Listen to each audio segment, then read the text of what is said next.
global happenings today. We communicate, we analyze global news. Stay tuned.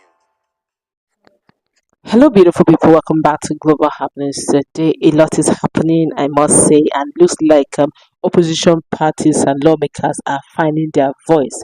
Apparently, the hunger that is going around town, they're beginning to feel it in every constituency. And of course, one of the most outspoken persons of a Labour Party, I'm talking about the former Nollywood star Kenneth Okonkwo, have decided to take a sweep at the president, and what he says is quite mind blowing. But before we go into the news proper, kindly subscribe to our channel by clicking on the red subscribe button. Beside it, you see a bell notification icon. Please go ahead, click on it to get notified of these channel on YouTube. Now, lawmakers in Labour Party lawmakers in the NAS are beginning to speak up. But let's start with what Kenneth Okonkwo said. Now, Kenneth Okonkwo, a former spokesman for the Labour Party's presidential campaign, has chosen to take issue with President Bola Tinubu's nomination of 48 ministers to serve in his cabinet.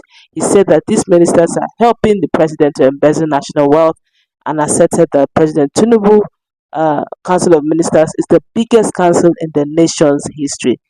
Kenneth Okonkwo, who made such criticism in his article titled Tinubu's 1 year of Devourers, which was published some few hours ago, stated that the first gift that the government of President Bola Ahmed Tinubu gave to Nigerians when they assumed office was the removal of fuel subsidy, adding that the government did not establish any program to utilize the excess revenue from the fuel subsidy removal for the benefit of Nigerians. Furthermore, speaking further, of course, the Nollywood veteran actor stated that the awkward display of profligacy commenced from the forming of the cabinet of this regime, adding that the president appointed 48 ministers to help him milk Nigeria dry. He said the largest cabinet in Nigerian history at a time when the country is at its poorest. That's quite significant. Of course, let's quickly run through what the Labour Party lawmakers are saying, and it's getting really interesting. Now, the Labour Party caucus said it is bewildered that the state of the economy in Nigeria has dangerously continued on a free fall 1 year after the inauguration of the current administration. And the Labour Party caucus in the House of Representatives has described President Bola Tinubu's 1 year in office as a reign of economic hardship, insecurity, and hopelessness, which they said negates the renewed hope agenda campaign promises. Now, this was contained in a statement signed by the caucus leader, Rep. Afam Victor Ogene, Labour Party Anambra, to mark the first anniversary of the current Tinubu-led government. And the Labour Party caucus said it is bewildered that the state of the economy in Nigeria has dangerously continued on a free fall 1 year after the inauguration of the current administration, thereby casting a cloud of doubt on the capacity of the All Progressive Congress APC government to rescue the nation from the current situation, especially after what it described as a precarious 8 years of the past administration, of course, which is characterized by widespread despair. After last year's clinch determined presidential election and the legal gymnastics which ratified the indolent behavior of the electoral empire, our caucus had taken a backseat in the patriotic hope, of course, that maybe, just maybe, the beneficiary administration will be able to wrought some magic and pull the nation from the precipice of economic annihilation. Now, but as can be felt by the blind and seen by the deaf, the entire country has, after 1 year, come to the full and unambiguous understanding of what President Tinubu meant when he said that his administration would continue with the legacies of his predecessor. And the current staggering negative economic indices should alarm every Nigerian, as it has left many previous optimists, including ourselves, in glaring shock. The Labour Party House of Rep member stated that, according to the latest report released by the National Bureau of Statistics (NBS), the food inflation rate in March alone 2024 was 40.01% on a year-on-year basis, an increase of 15.56% points higher compared to the 24.45% rate recorded in March 2023. Curiously, the MBS had pointed out that the disturbing rise in food inflation was caused by an increase in prices of garri, millet, bread, and cereal, yam, dried fish, meat, and fruit, considered to be mostly food for the ordinary man who is now forced to battle with daily hunger as a result of food scarcity and decreasing purchasing power.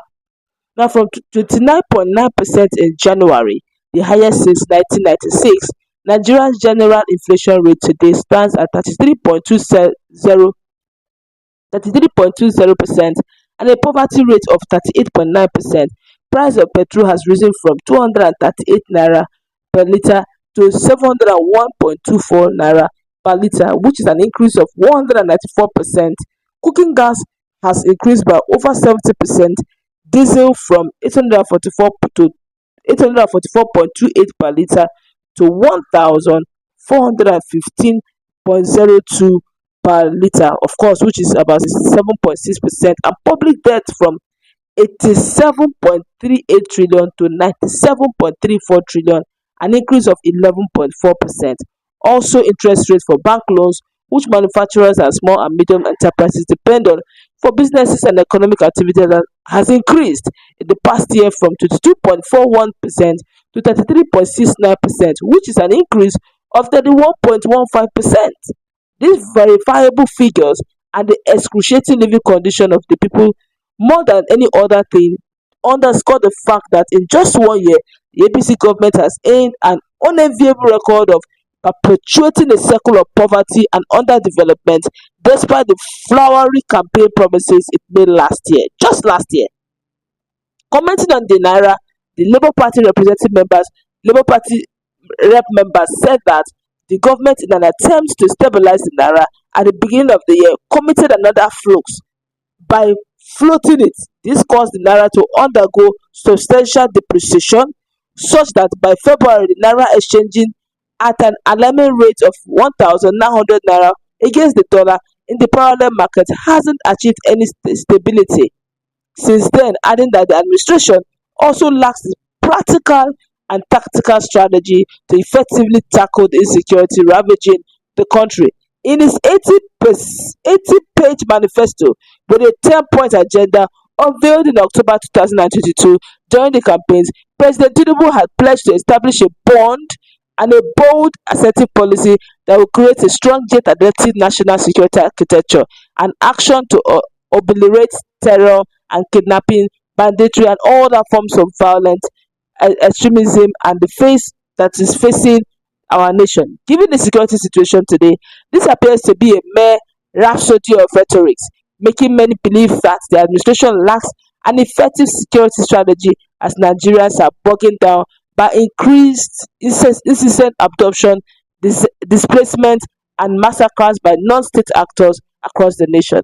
As the nation begins the journey into the second year of this administration, we call on the President Tinubu to, as a matter of urgency, prioritize minimizing the suffering of Nigerians by ensuring food security, access to clean water, health care, education, tackling poverty, and guaranteeing these necessities are pivotal to the sustenance of the peace in the nation. We also call on the government to intensify the fight against corruption, with transparent governance and accountability being paramount. We also warn that the government should desist from throwing the nation to the whims of foreign financial institutions whose policies in developing countries are often anti-people.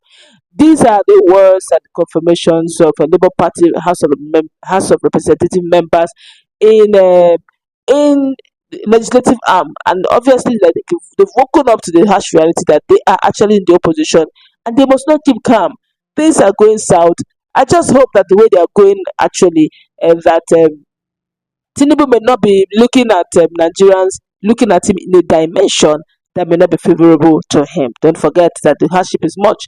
By the time Nigerians begin to look around and they realize that it looks like this government is not as focused as they thought they is, and they thought they came to be. I cannot rule out impeachment process out of this whole thing. But then again, some persons will say Bola Ahmed Tinubu, the president, is an astute and a powerful politician who can play his game. Let's say he plays out. Hunger is hunger, power is power. That's we're going to wrap it up. Let's meet in our comment section. What's your take? Have a nice Global happenings today. We communicate.